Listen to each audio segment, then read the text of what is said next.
Hay un gran contraste en este mundo y en el próximo entre los hijos de Dios y los hijos de Satanás. Este contraste consiste en varios aspectos. Los creyentes adoran a Dios. Los incrédulos a la bestia. Los cristianos creen en el Evangelio, se arrepienten, tienen fe y corren a Jesús por el perdón del pecado con lágrimas para recibir la salvación. Los incrédulos rechazan las buenas nuevas porque aman más a su pecado que a Jesús. Dan la espalda al único Salvador del mundo. Los creyentes heredan su reposo eterno en la presencia de Dios. Los incrédulos heredan sufrimiento eterno y nunca tendrán reposo igual en la presencia de Dios. Después de la muerte de sus cuerpos, es la muerte de sus almas, lo que se llama la segunda muerte en la Biblia. Y este sufrimiento, como la vida eterna de los santos en el cielo, nunca tendrá fin. Ellos sufrirán en llamas de fuego para toda la eternidad. Esta diferencia consiste en el cielo y en el infierno. Este contraste tiene su fundación en el Evangelio de Jesucristo. En la Biblia vemos dos reacciones a la predicación del Evangelio de Jesús. En Apocalipsis capítulo 14, verso 6, un ángel está predicando el Evangelio y la Biblia dice, y vi otro ángel volar en medio del cielo que tenía el Evangelio eterno para predicarlo a los moradores de la tierra y a toda nación y tribu y lengua y pueblo. En capítulos 1 y 2 vimos que la palabra ángel significa mensajero y se refiere a los pastores de la iglesia. Aquí vemos los pastores predicando el Evangelio a todo el mundo, lo que significa a toda nación y tribu y lengua y pueblo, tal como dice Mateo 24, 14. Y será predicado este Evangelio del reino en todo el mundo para testimonio a todas las naciones. Y entonces vendrá el fin. Y de eso habla este capítulo. Habla sobre el fin del mundo. Habla sobre el estado eterno. Necesitamos revisar nuestras vidas, escudriñar a nuestros corazones para ver esta mañana si estas palabras duras, graves, serias, aplican a nosotros. Una promesa del pacto de Abraham es que todo el mundo sería bendecido en Abraham. Y esto es el Evangelio de Jesús siendo predicado a todo el mundo. Jesús era un descendiente de Abraham. Y todas las naciones del mundo reciben la vida eterna en él. Esto empezó en Génesis con la promesa que Dios hizo en el pacto con Abraham. Cuando Jesús, un descendiente de Abraham, nació en Belén, un ángel apareció a los pastores en el cielo con las palabras más bonitas en toda la historia del mundo, diciendo en Lucas 2, 10 y 11, no temáis, porque he aquí os doy nuevas de gran gozo, que será para todo el pueblo, que os ha nacido hoy en la ciudad de David un Salvador, que es Cristo el Señor. Esta es una parte principal del Evangelio. Que Jesús, Dios mismo, viviendo en el cielo, con el Padre, con el Espíritu, descendió a la tierra. Que Jesús nació por la Virgen María, que Jesús tomó carne, la misma carne que nosotros tenemos, que Jesús sufrió tentación, sufrió prueba, nunca pecó ni una sola vez. Jesús, por eso, es digno de ser nuestro sacrificio. Un sacrificio por nuestro pecado porque Jesús es santo. Jesús es sin pecado. En el tiempo del Antiguo Testamento, cuando los judíos sacrificaban a los animales, era necesario revisar todo el animal, viendo debajo, viendo encima, a ver si había una sola mancha era necesario rechazar el cordero, rechazar el animal para buscar otro sin mancha, otro animal perfecto. Así era Jesús, nuestro sacrificio perfecto, nuestro sacrificio sin mancha. Por eso Jesús era digno de morir por nuestro pecado, porque Él nunca pecó ni una sola vez. Este es el principio del Evangelio. Para saber la razón que era necesario que Jesús viene a este mundo, tenemos que comenzar en el huerto de Edén con Adán. Dios hizo un pacto con Adán diciendo, no comerás del árbol de la ciencia del bien y del mal, porque al día que de él comieres, ciertamente morirás. Adán comió el fruto de ese árbol. Adán cayó y toda la raza humana con él. Cuando él pecó, él era nuestro representante, nuestra cabeza en el huerto de Edén. Tal como Jesús es nuestro representante, llevando nuestro pecado en su propio cuerpo, sufriendo el castigo que nosotros merecemos, también Adán. La Biblia dice que Jesús era el segundo Adán. El primero Adán también era nuestra cabeza. En nuestro lugar él pecó. Y a causa de su pecado, la muerte y el pecado pasaron a todos nosotros. David escribió, mi madre me concibió en pecado.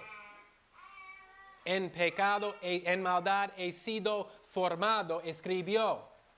Ahora nosotros tenemos una naturaleza pecaminosa y a causa de esta naturaleza pecaminosa hacemos pecados. Esta es la razón que Jesús vino. Esta es la razón que era necesario que Él se muere en la cruz por nuestro pecado, porque todos somos pecadores. No hay justo ni aun uno. Para ir al cielo hay que ser justo. Romanos 3, no hay justo. Por eso Jesús vino. Jesús, por medio de la fe, quitó nuestro pecado, quitando el pecado de nosotros para llevarlo en su propio cuerpo y sufrir el castigo que nosotros merecemos, lo que es la muerte. Pero más que esto, también por medio de la fe, Jesús nos da algo. No hay justo, ni aun uno. Para ir al cielo hay que ser justo. Jesús nos da su justicia para que nosotros podamos ir al cielo. Esto es lo que Él cumplió en la cruz, quitando nuestro pecado y dándonos la justicia de Dios. Jesús tomó la carne, murió, fue enterrado, pero esto no es todo el Evangelio. Hay más al Evangelio que este ángel, los pastores están predicando. Que Jesús, después de estar enterrado, en el tercer día resucitó. Jesús vive, apareció a los discípulos, apareció a otras personas. Y Tomás dijo, yo no lo creo, a menos que yo veo con mis ojos, a menos que yo meto mis dedos en su costado, yo no voy a creer que Jesús resucitó. Jesús apareció a Tomás diciendo, aquí estoy, Tomás. Mete tus dedos en mi costado, no sea incrédulo, sino creyente. Tenga fe, Tomás, es lo que dijo Jesucristo. Y Tomás respondió, Señor mío y Dios mío. Tomás tuvo fe. Este es el Evangelio. Que Jesús murió por nuestro pecado, porque todos somos pecadores. Que Jesús fue enterrado, pero resucitó. Que Jesús vive. Si Jesús no resucitó, nuestra fe es en vano.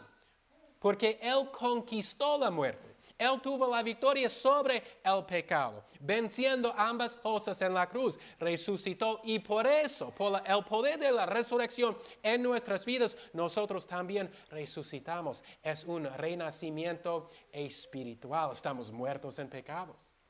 Para no sufrir la segunda muerte en el infierno de nuestra alma, hay que nacer de nuevo. Este es el poder de la resurrección de Jesucristo en nuestro corazón. Es nacer de nuevo, es nacer de arriba. Es nueva vida en Jesucristo, ser una nueva criatura. Es una resurrección espiritual. De cierto te digo que el que no naciere de nuevo no puede ver el reino de Dios. Este es el Evangelio de Jesucristo. Y vemos Cuando los apóstoles predican este mensaje en el libro de Hechos, vemos dos reacciones. El apóstol Pedro predica en Hechos capítulo 2 y él dice a los judíos, ahí están congregados, Jesús se murió. Imagínese un pastor ahora diciendo esto en el culto. No escuchamos mucho esto hoy en día, pero esta es la predicación del apóstol Pablo, del apóstol Pedro. ¿Sabe qué dijo? Él dijo, prendisteis y matasteis a Jesucristo. Y ahora las personas están pensando, nosotros mismos le matamos. Y Él era el Salvador del mundo. Él es el Salvador del mundo. Y ellos tenían una pregunta. Ellos dijeron, Pedro, sí, matamos al Salvador Jesús. Y la pregunta de ellos era, ¿qué haremos? Nosotros queremos perdón. Nosotros queremos la vida eterna. ¿Qué haremos? Vemos una reacción. Es arrepentimiento y fe. Pero en Hechos capítulo 7, cuando Esteban está predicando, él dice la misma cosa a los judíos. Él dice, ustedes mataron al justo, a Jesús. Y vemos la otra reacción en Hechos 7. La Biblia dice que ellos crujieron los dientes, se enfurecieron matando a Esteban. Esta es la otra reacción cuando predicamos el Evangelio. La gente encanta su pecado. No quieren dejar el pecado. No quieren que alguien les dice que tú eres un pecador. Deja tu pecado porque te vas al infierno. Odian eso. Crujen los dientes. Se enfurecen. Y aquí mataron a Esteban. Estas son las dos reacciones al Evangelio de Jesucristo. Y por eso hay solamente dos personas en el mundo. Los hijos de Dios que se arrepienten y creen en Jesús. Y los hijos del diablo que se enfurecen. Sigamos adelante en Apocalipsis 14:7 lo que dice. Diciendo en alta voz, temed a Dios y dadle gloria. Porque la hora de su juicio ha venido, y adorar a aquel que hizo el cielo y la tierra y el mar y las fuentes de las aguas. El temor de Dios es el principio de la sabiduría. No hay muchos que temen a Dios en este mundo. Muy pocos siguen el camino estrecho que va a la vida. La mayoría siguen el camino ancho que va a la perdición. Nos dijo esto Jesucristo mismo. Pero algún día todos nosotros y todas las personas en el mundo apareceremos delante de Dios en el día del juicio. Todos darán una respuesta al Creador. Ellos que tienen la sangre de Jesucristo aplicada saldrán libres, entrando el reposo eterno. Pero ellos que no se arrepintieron, ellos que no creen en Jesús, ellos que no le siguen, que no obedecen a sus mandamientos, serán condenados y echados al infierno, donde hay sufrimiento para toda la eternidad en llama de fuego. Este es el deber de todo ser humano, arrepentirse y creer en Jesucristo. Ahora, aquí dice, teme a Dios y dale la gloria. Podemos saber si tememos a Dios. Nuestras acciones prueban si tememos a Dios, las cosas que hacemos. ¿Lees la palabra? ¿Oras a Dios? ¿Llegas a la iglesia? ¿Enseña la palabra a tus hijos para temer a Dios? ¿Obedeces a los mandamientos? No matarás, no cometerás adulterio, no robarás, no mentirás, no codiciarás. Esta es la manera que nosotros podemos saber si tememos a Dios, si obedecemos a sus mandamientos. Dios dijo en los profetas, yo voy a poner mi temor en el corazón de ellos para que me obedecen, para que ellos cumplan mis mandamientos. Esto es el temor de Dios, para cumplir los mandamientos de Dios. La mayoría de las personas en el mundo no temen a Dios.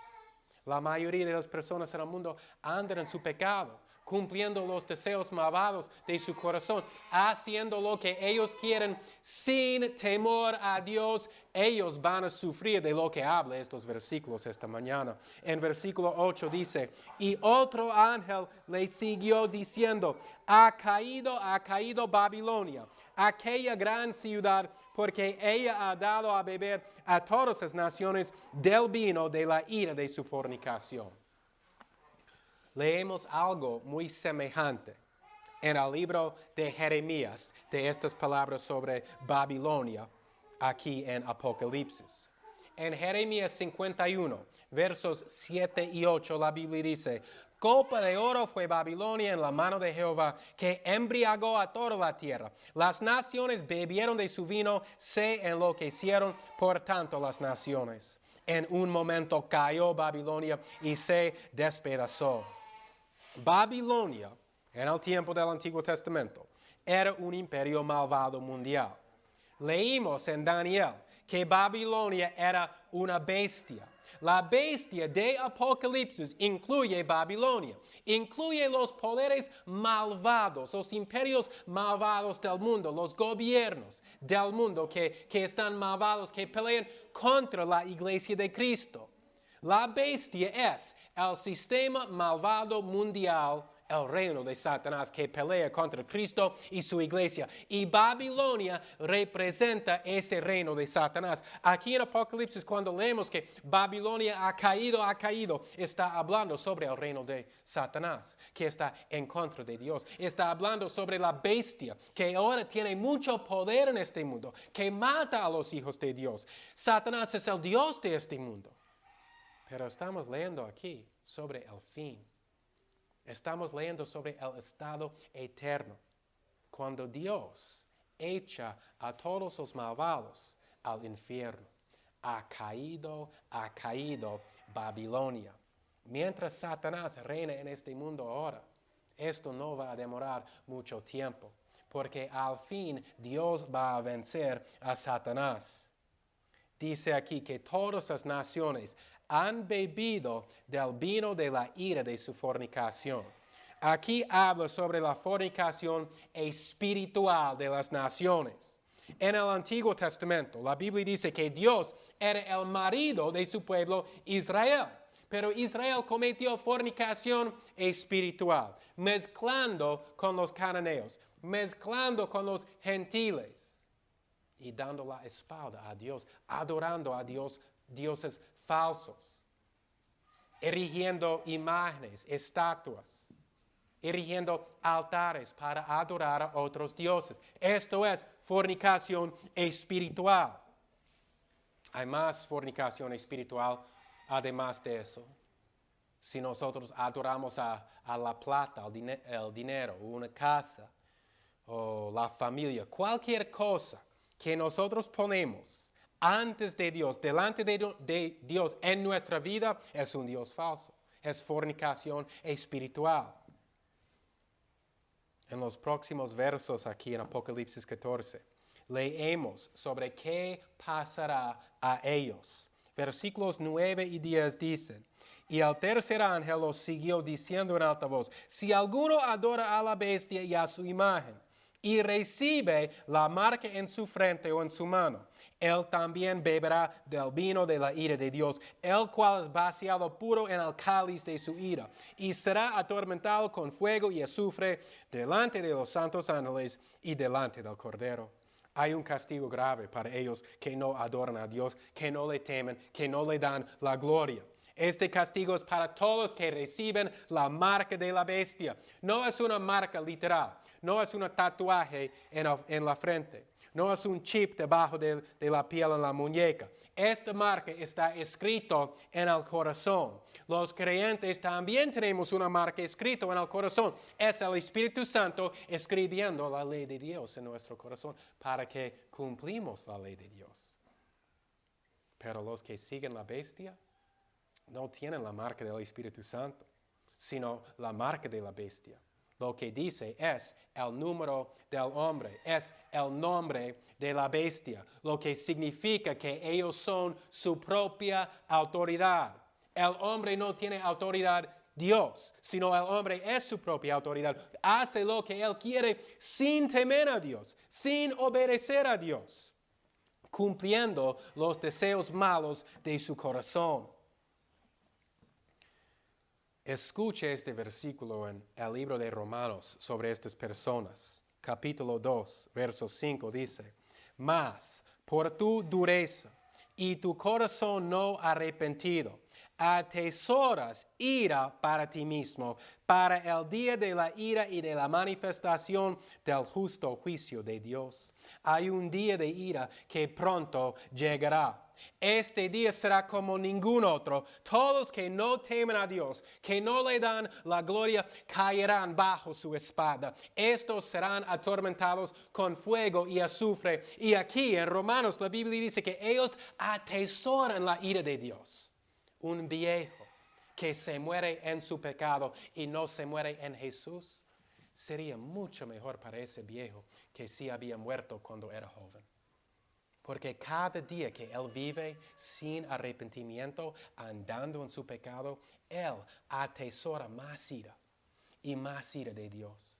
Y en el infierno, las llamas van a estar más calientes para él que vivía 80 años muriendo en su pecado, para un joven que tiene 20 años muriendo en su pecado, porque él cada día atesoró ira para el gran día de juicio. Todos nosotros vamos a aparecer delante de Dios.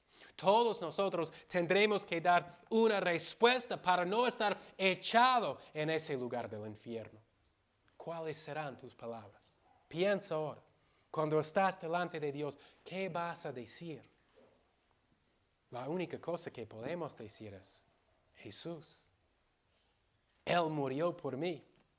Él llevó mi pecado, no por lo que yo he hecho, pero por lo que Jesús hizo. Gracias, Dios, por tu misericordia. Gracias por tu gracia en enviar tu único Hijo, por tu amor para con tu pueblo, para salvarme de mi pecado. Gracias, Dios, por tener misericordia. La única respuesta es la sangre de Jesús que Él derramó en la cruz. Este es el Evangelio. Pero la mayoría no van a contestar así. La mayoría ni saben que estas son las palabras que hay que decir. Y mira lo que va a pasar a ellos en capítulo 14, versículo 11 de Apocalipsis.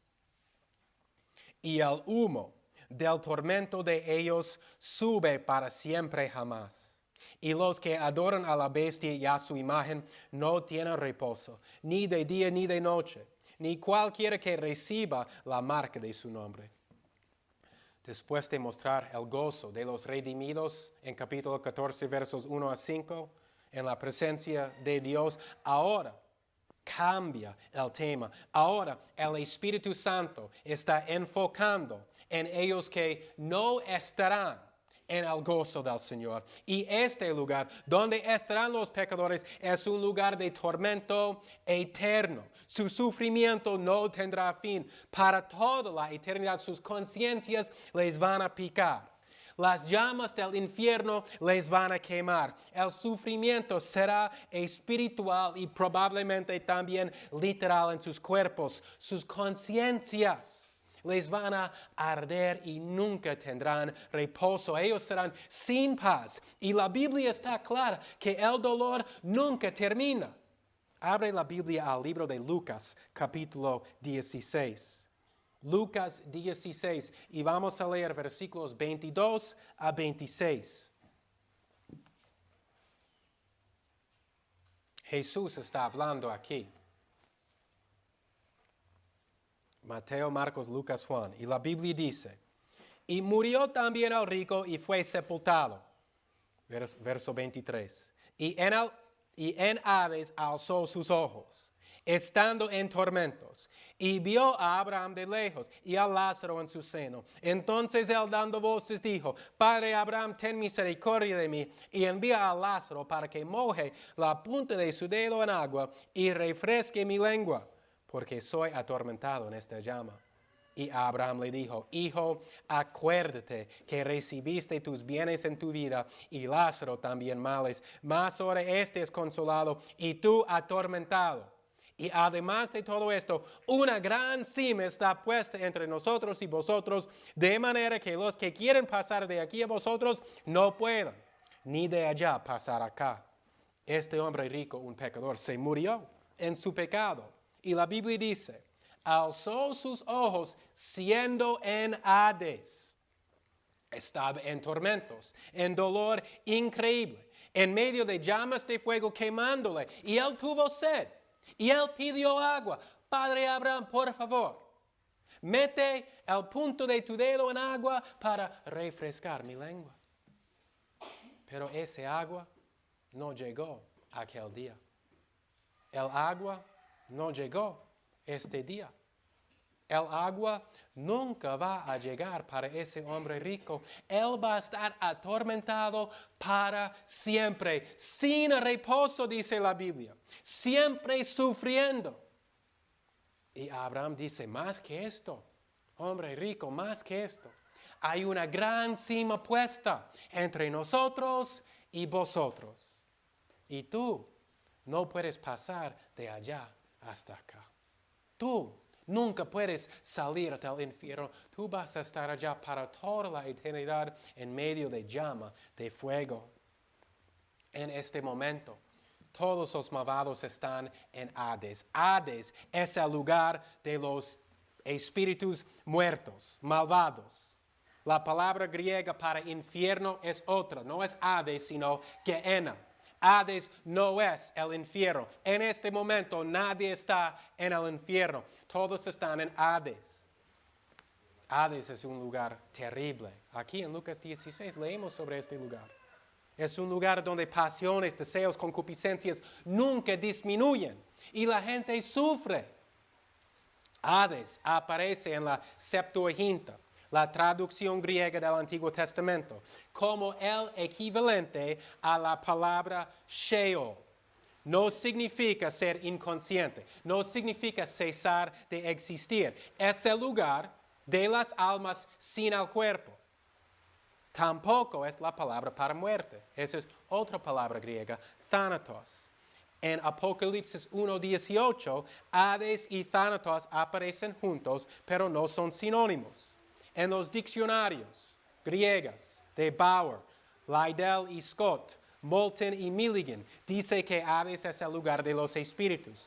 Hades es el lugar de espíritus salidos de pecadores impenitentes donde sufren hasta la resurrección. Dios ha establecido el tiempo cuando Él va a coger todo Hades y echar Hades en Gehenna, el infierno. Eso es en el futuro. En Mateo 25:46 podemos leer qué tiempo será el sufrimiento en el infierno. Mateo 25:46. La Biblia dice, e irán estos al castigo eterno, y los justos a la vida eterna. El Nuevo Testamento está escrito en griego. La palabra aquí, eterna y eterno, es la misma palabra griega. Y nosotros sabemos que la vida eterna en la presencia de Dios es para siempre. No habrá fin. La misma palabra describe el castigo, describe el infierno. Es un castigo eterno. Ahora, yo digo todo esto. Estoy probando de las Escrituras que el sufrimiento en el infierno es para siempre, sin fin. Y estoy haciendo esto porque hay grupos, hay sectas que no creen esto. No creen en la doctrina del infierno. Diciendo que la persona va a sufrir en el infierno, pero por poco tiempo. Y después Dios va a aniquilar a esta persona. Dios va a hacer cesar de existir esta persona. Pero ¿qué dice Mateo 25:46? Castigo eterno, vida eterna. La misma duración que es la vida eterna es el castigo eterno en el infierno. Más que esto, aquí en Apocalipsis 14:11. Leímos, y el humo del tormento de ellos sube para siempre jamás, dice la Biblia. Aquí la palabra es aion. En Mateo 25:46 es aionios. Aquí es aion. Lo que sí es verdad que esta palabra puede referirse a una edad de tiempo que no es eterno, sino un límite de tiempo. Pero también es común en literatura griega de un tiempo sin fin o la eternidad. Entonces esta palabra tiene varias definiciones. ¿Cómo sabemos qué significa? Por el contexto. por el contexto del pasaje. Y aquí en Apocalipsis, el texto dice que el humo subirá para siempre en la presencia del Cordero. Y el Cordero es Jesús. Y Jesús es eterno. Estamos hablando aquí sobre un tiempo sin fin. El castigo en el infierno, el sufrimiento, nunca tendrá un fin. El humo subirá para siempre, jamás para toda la eternidad. El verso también dice que los malvados no tienen reposo ni día ni noche. Esta expresión aparece en capítulo 4, versículo 8, para los seres que adoran a Dios. Y Dios es eterno. Y estos seres estarán adorando a Dios para toda la eternidad. Ahora, vamos a Marcos capítulo 9. Marcos 9. Y hay más prueba aquí que el infierno es para siempre. Esta es la doctrina que estamos viendo en el libro de Apocalipsis capítulo 14 esta mañana. Y por eso nosotros no solamente debemos preocuparnos por nuestra propia alma, sino por las almas de los otros alrededor de nosotros, porque esta es una doctrina bien grave. Ahora, en versículo 44, Marcos 9, 44, aquí la Biblia dice,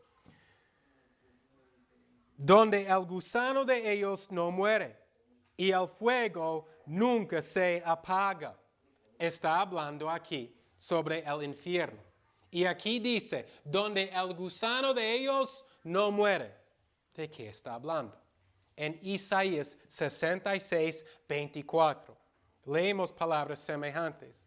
Está hablando sobre un campo de batalla. Y hay muertos en todo el campo de batalla, caídos. Y los cuerpos están pudriendo.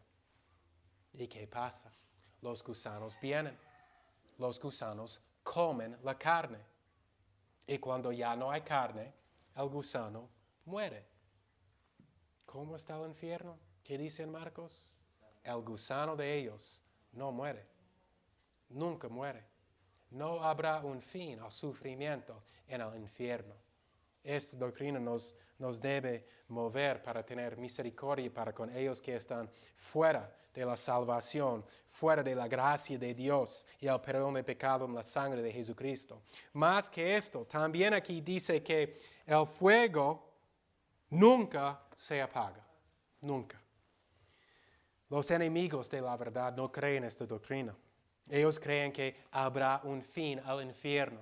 Y ellos dicen, pero mire a Mateo 10, 28. Vamos allá. Este versículo nos enseña que habrá un fin al sufrimiento en el infierno. Mateo 10, 28 dice,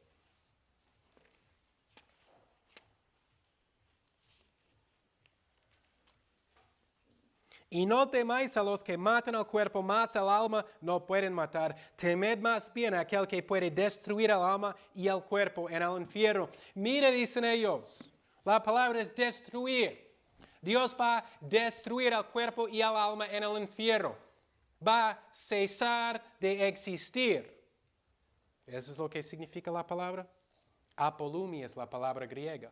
Y la palabra apolumi no significa cesar de existir, significa destruir, significa perecer. Y podemos ver un derivativo de esta palabra en Mateo 9, 17, donde dice que los odres del vino se rompieron y salieron el vino ahora. ¿Estos odres cesaron de existir? ¿Ya no existen? No. Están rotos nomás, pero todavía existen, pero están dañados, están rotos. La palabra no significa cesar de existir. Más que esto, nosotros sabemos que en Mateo, Marcos, Lucas, Juan, hay historias que leemos varias veces. Y lo que estamos leyendo aquí en Mateo 10 también aparece en el libro de Lucas, capítulo 12. Versículos 4 y 5. Lucas nos dice aquí, utilizando otra palabra que apolumi, como un sinónimo para apolumi, lo que es balo, lo que está traducido echar. Vamos a leer Lucas 12, 4 y 5. Y aquí la Biblia dice: y os digo, amigos míos, no temáis a los que matan el cuerpo y después nada más pueden hacer, mas os enseñaré a quién debéis temer. Temer a aquel que después de haber quitado la vida tiene poder de echar en el infierno. Si os digo a este, temer. Destruir y echar aquí son sinónimos, hablando sobre la misma cosa. Y ciertamente echar no significa cesar de existir.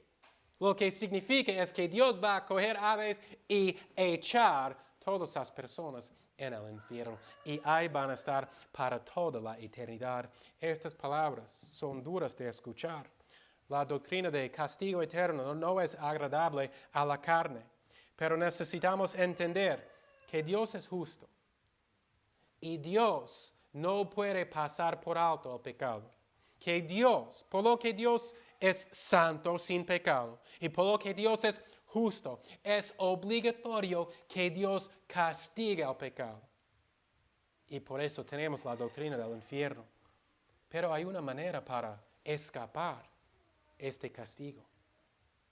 Cuando el apóstol Pedro estaba predicando en Hechos capítulo 2, la gente dijo: ¿qué haremos? Prendisteis y matasteis a Jesucristo. Nosotros también prendimos y matamos a Jesucristo. La razón que Jesús murió es por el pecado, por nuestro pecado.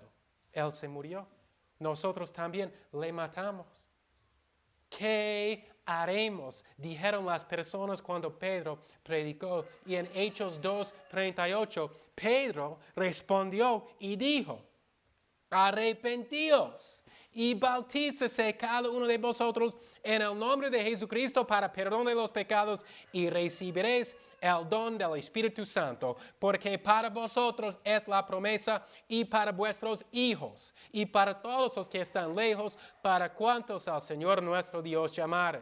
Y con otras muchas palabras testificaba y exhortaba diciendo: sed salvos de esta perversa generación. Si quieres ser salvo de esta perversa generación, ya no andar en la maldad de las personas del mundo, aquí está la respuesta a la pregunta: ¿qué haremos?